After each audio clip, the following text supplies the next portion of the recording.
Today is May 14th. Welcome on in to Daily Cards Live here on ClaibsOnline.com, brought to you by Royal Banks of Missouri and Munganast St. Louis Acura, where I happen to be broadcasting from, 13720 Manchester Road out here in St. Louis. And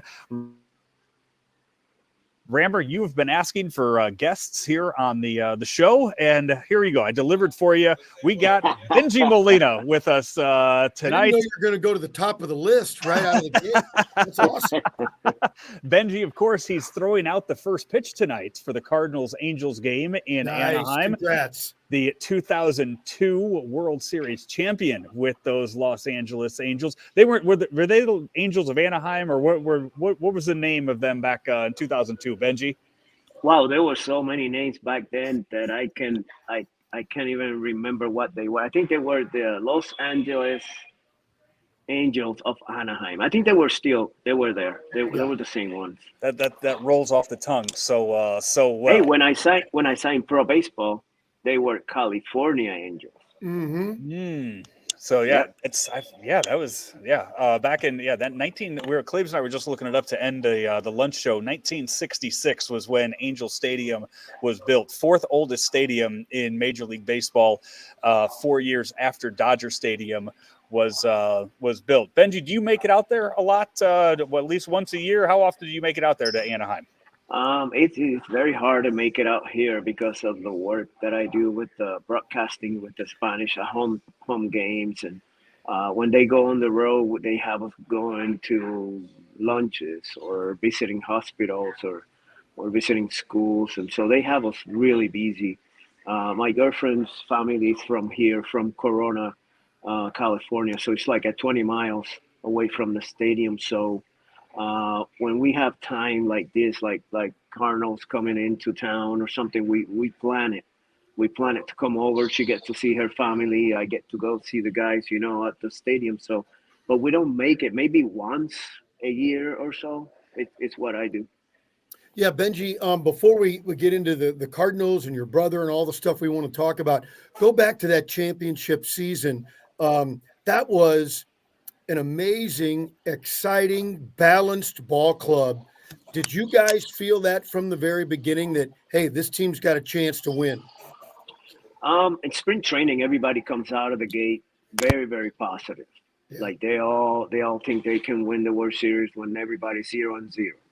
So out of the gate, yeah, we had a good team. We were very young pitching staff. We had Aaron Seeley, Kevin Appier as the oldest one.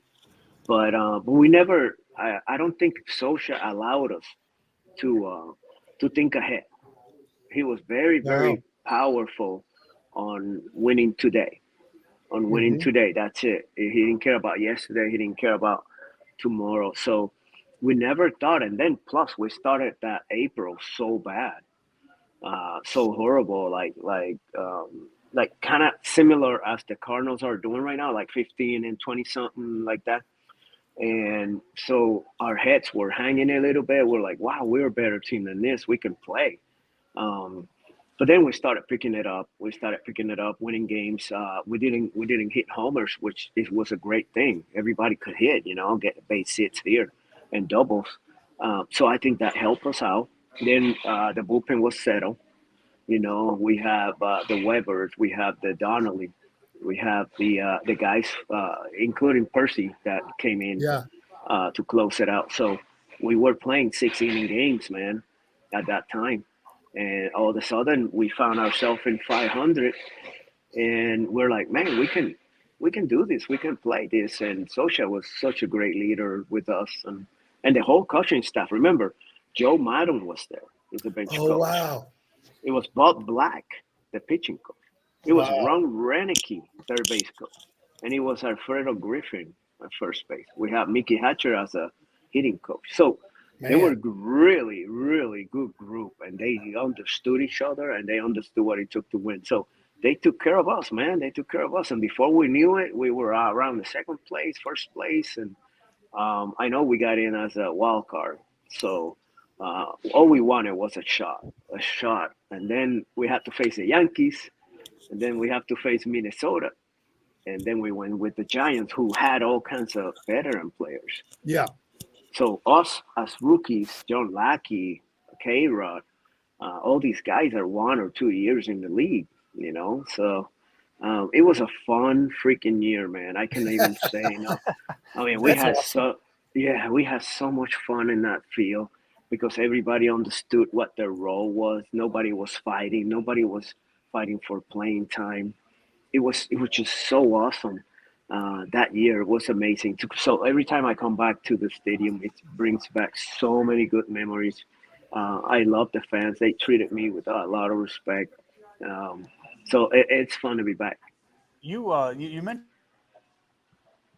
there and the coaching tree that he had with that 2002 Angels staff. Social was there for 18 years with the Angels. That's the only managerial job he had, and since he's been let go, you do not hear his name brought up. You never heard his name brought up. Why do you think he never had a second managerial stint anywhere in Major League Baseball for how successful he was in Anaheim all those years? I'm gonna tell you this. I think he wanted a time off a little bit. Also, he's been managing the USA teams, wherever the USA teams sends him, the prospects teams. Yeah. He managed that team, and he's with the kiddos now. He's with the kids. I'm sure somebody offered something to him, and I bet you anything he just said, you know what, I'm going to stay with the kids. Right now the prospects, the game has changed, Joe and Bob. They have changed so much from Socia's era.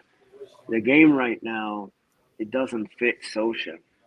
It would not allow him to manage. It would not allow him to do the hit and runs, the bunting, the get Hmm. me overs. They drive him in and things like that. It's not right now. You don't see it often. They just want them to hit. So, in one way, he was not probably at the end he was not allowed to manage as he wished. He would like to. So they went apart with him. They should gave him prize here because he was a winning championship coach, and this is your only championship. So Hmm. he should be brought up more often. But I think he lives around here, Southern California. He visits once in a while, but he deserves the respect, man, for sure. So let's talk about the present and the Cardinals. It is funny as you describe that Angels team. And I know it's a whole different group of people, and as you pointed out, a different game today, but so many similarities at this point in the season to that wild card and ultimate champion team. Um, it's I wouldn't say similarities because there's not many guys here that can do hit and run, right? Like for Yeah, example, a hit and yeah, run is such an important part of the game, getting guys moving. And Sosha before it started in the spring training, which he will go to every player, and he would say, "Hey, I need 25 at bats from this year. You're gonna get 600, so give me the manager 25, 30 at bats. That means bunting, that means hit and run, that means get him over, that means anything." And he will go each player. Obviously, the Gary Anderson, the Tim Salmon, Troy Glass, they were power hitters, so they need to do their thing, even yeah. though they move guys over too. I mean, they did their job. They understood everybody was doing it. So I think Socha was such a smart guy doing that. That right now the Cardinals are having trouble putting the ball on play. For example, I brought example not too long ago. They strike out 10 times, they fly out 10 times. That's 20 outs, and then you have 7 outs to win the game. Hmm. You see what I'm saying? So Yeah, Yeah. Socha yeah. wanted to put down the strikeouts, put down the fly balls, because it gave us a better chance to win the game or more chances. So the Cardinals are struggling in strikeouts, are struggling on hitting with men on base, but also that goes together with not putting the ball in play. They're not doing it as much. But Hmm. I mean, there's a few. It's very unfair to say everybody because there's a few guys that are having a good time. They put the ball in play, but as a group, we're not doing it. If you wanna see the winning teams, and you guys know this, winning teams move the guy over. Winning teams bring the guy home from third. and winning teams don't blow out leads after the 6th or 7th. That's right. That's just not the Cardinals. Any team Yeah. that wants to win. And here at least we cover the bullpen. The bullpen's lights out so far. But the hitting with the runners in scoring position, getting the guys over, bunning them over. I haven't seen guys like Newbar, no bunning, and then I see Ciani doing it. And then you keep going. Gorman can't do it. He's your power hitter. Arenado's not going to do it. Goldie's not going to do it. So you have to have certain guys to help you with that game. But if you don't have it, it's going to make it really difficult to win games, man. And as you see, we're having trouble winning it. Yeah. They won last night 10-5 over the Angels, and they kind of dinked and dunked their way to an 8-run inning. Believe that's the first time that they've batted around this year in a game, and showing some kind of signs of life from that offense. A lot of singles and a lot of walks in that inning, but finally something. I think we've been waiting for weeks for an inning like that to kind of break out. As you watch these games, and you're there every home game, you're watching all the away games. I mean, as a player in that dugout, as a player that might have been in a situation like that at one point, just how frustrating is it just up and down that roster? Oh my Lord, it is so frustrating as a player. Even the good one, even the ones that are doing good, gets frustrated because they know that we need everybody. Bob, Joe, this is really, really a team game. Mm-hmm. You can have Arenado or Goldie, or you can have Contreras hitting the crap out of the ball. But if you don't have the rest of the team doing what they need to do, it's going to be really hard to win games, man. Last night, you mentioned 8 runs in an inning. That was only the 4th time they scored more than 7 runs. That is. I don't know how to put it, but like wow, it's with these guys that they have that they're supposed to, and they have potential. Which, believe me, I don't like that word at all. But they have the potential to do these things, but they're not doing it. You can hang on to a rope and say, okay, he's going to do it right now. Okay, he's waking up. Okay, he's going to start hitting. Okay, this is it.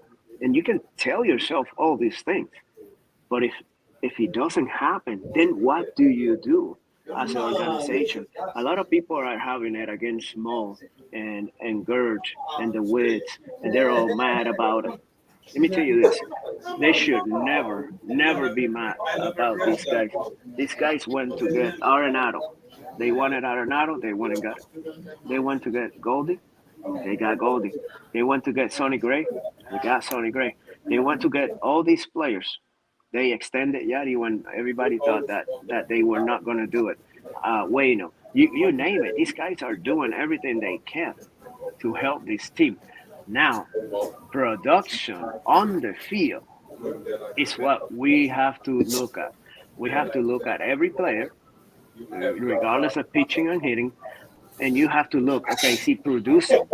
Is he helping me win games? Is he helping me with the lineup winning? That's what we need to look at. The players need to be held accountable like every team does. Every team does. The Cardinals are not the only one that needs to do this. Every team puts prospects out there. Hey, they have to hit. They have to catch. They have to run. And they have to do it. So for me as a former player, it's production on the field. And production doesn't mean player of the week. And then you go the whole rest of the month without doing anything. It's like Ozzie Smith said, you have to have production on an everyday basis. You know what I'm saying? Everyday basis, you need production out of certain guys, and that's it. This is if we want to win. If we just want to go through the motions and have a okay season, then we don't have to worry about it, But I think that's where it starts. Bengie, I was going to say, so let's go up to the broadcast booth. I don't speak Spanish, but I love tuning in when I can from time to time because the enthusiasm and the way you guys handle yourselves, you can tell what's going on if you pay attention. I maybe know 30 or 40 words in Spanish, and I'll pick them out as we go. But you guys are so fun and so entertaining. It's really a remarkable job that you two do. Thank you so much, Bob. I think we understand we're radio. As you can tell, I have a perfect face for radio. All right, let's get that out of the way. So when we have fun and we are on the Yeah. radio, it's so easy for them to just turn it off. If we don't make it fun or joking while we do something serious about the game, I mean, they'll turn it off. So we have fun. Plus, our culture allow us to do that. We have so Yeah. many stories about my brothers. He has so many stories about the Mexican League. So people get engaged, and we're always having fun there. When somebody gets an infield hit, I will say, you know what? I would never get an infield hit, bro. Because like sweet. You know, everybody you can think it in their head, like, man, they Yeah. have to be laughing, and so that's what we do. Thank you, Bob, for those words because we really take it really, really serious. And I will tune into that and I will listen to an inning and then just sit there, listen to it, and then I'll go on my phone and see what happened to see just how much I was able to pick up and see if I'm able to, figure out what you guys were saying and figure out if I could tell what happened with those 3-5 batters in there. And more often than not, you pick it up. I mean, you guys paint a good picture with the words that you use, whether I understand it or not. So it's it's also Spanglish. So we do Spanglish, Right. so Right, people right. would understand us either way. We'll sometimes we will, That's right. we'll explain it to the English people because we understand that sometimes you guys are listening Yep. and so we do it in English a few times and. But I wish, and I pray that everybody would know Spanish because they will see our passion. They will see how we take care of the calls and how excited we get. And it's nothing to show. It's just coming out from our hearts. So I wish everybody would do that. Cardinals tonight. I'm going to try and do better, and I'm going to try and learn. Oh, yeah. You'll have so much fun, Bob. Maybe we can have you in our show. Oh, give me some time. Give me a little time. Cardinals tonight, again, go up against the Angels. They will be facing Reed Detmers tonight, who was a former first-round pick by the Angels back in 2020, 10th pick or 10th overall in the draft. He is a lefty, and we have seen Donovan get dropped in the order. We've seen Matt Carpenter now, the leadoff hitter, but with a lefty on the mound tonight and no more Jose Fermin on the Cardinal roster, I'm going to ask both of you guys who we don't have the lineups yet. Who leads off tonight for the Cardinals against the lefty Detmers for the Angels? You know who I like, Bengie? You know who I like? I like Mason Wynn. I want to give him a shot. Yeah, I like him too. I like him. I think he will be a good shot at it. It's just that he seems like a free swinger, Yeah. I'm an old school guy. I like a guy like David Eckstein and guys that like Adam Kennedy, which they take pitches. They're not afraid to get to 2 strikes and foul off some pitches. So Mason Wynn sounds good. We dug ourselves in a really, really deep hole here because we really do not have a leadoff guy, and especially when a lefty pitcher. And like you said, there's nobody in the bench right now that can hit. Only Pages, Pages, and but that's it. Other than Pages, everybody is lefty. So when you see a lefty like this, nobody has to sacrifice. Donovan has to sacrifice. Damn, he's probably saying, "Damn, give me a day against a lefty." Let me breathe a little. Yeah. But they can't do it. They can't do it. They have so many of those guys. They don't have guys right-handed. And then we lost Contreras. So that was a big blow against the lefties too. I don't know, man. They have Gorman struggling. He had a hit yesterday, but he's been struggling as lefty in Uber. He had a couple home runs in the last couple of days. But the whole year he's been struggling, with lefties, and they're just at this moment they're just praying for a miracle, praying that these kids wake up and and start hitting on a consistency basis. That's what they're looking for. Leading off today, Mason Wynn would not be bad, but then who do you have behind him? Because Arenado, Goldie, that's fine, but you have to pick away from them Ivan Herrera. That would be your only righties. Other than that, everybody else, Orlison, Ciani, they're all lefties, man. Yeah. Carlson, I would imagine, he'll hit right-handed tonight, you would think, in there. So we will see how the construction of that lineup goes in a few hours when it is released. Bengie, before we let you go tonight, you're throwing out the first pitch out at Angel Stadium. How far up the mound are you going when you throw out that first pitch? I want to go all in. I cannot go back to my stadium and go short-handed, like short halfway. I cannot do that, man. This will be very special, guys. This will be You still got gas? You still got gas? I don't know if I can call it gas anymore. What about this? It's for sure burned gas. That's what I would call it. As a former catcher, Bengie, do you go behind the plate and a throw down to second instead of a first pitch? Have you? I would do that. Yeah. Is that something you can suggest to them, that you want to throw it down to second instead, that you want to, the first pitch, you go from behind the plate and throw it down to second? I would do it. I don't think they would allow it, but I would do it, man. That's actually bread and butter, right?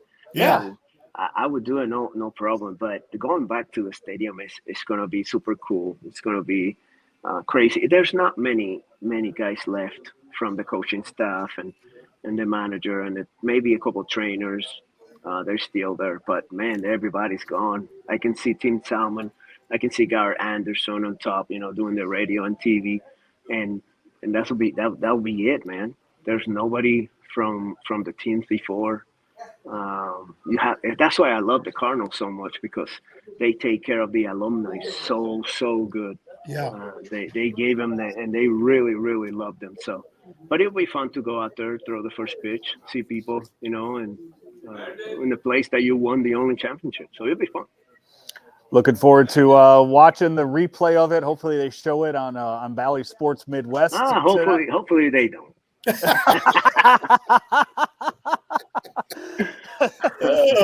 I'll be better than 50 Cent. Bengie, thank you so much for joining us. We really appreciate the time, and we will be listening to you come this Friday when you are back in St. Louis for Cardinals Red Sox here in St. Louis. Thank you so much, Bengie. Thank you, Joe. Thank you, Bob. Thanks, Bengie. You're the best. That is Bengie Molina joining us here on Daily Cards Live. Rammer, before we get going here, brought to you each and every day by our friends at Munganess, and that's where I am. And also, Rammer, your friends over at Royal Banks. Royal Banks of Missouri. I've been with Royal Banks over 20 years now. It's amazing. And one thing I've learned, it's not just a catchphrase. They really believe it. In that Royal Banks of Missouri, it's where better service means better banking. They're there for you, not just for a hi and a hello when you walk in, but to provide the services that you need, that they can customize for you to help you achieve your financial goals. 314-212-1500 or go online to royalbanksofmo.com. Royal Banks, member FDIC, and equal opportunity lender. He is Bob Ramsey. I'm Joe Roderick. This has been Daily Cards Live, driven by Munganess St. Louis Acura, sponsored by Royal Banks of Missouri here on Claves Online. Lars Nootbaar, break out the tape measure. Lars Nootbaar, my goodness. I'm a superpower. Yeah. Stand tall. Yeah, raise strength from within me.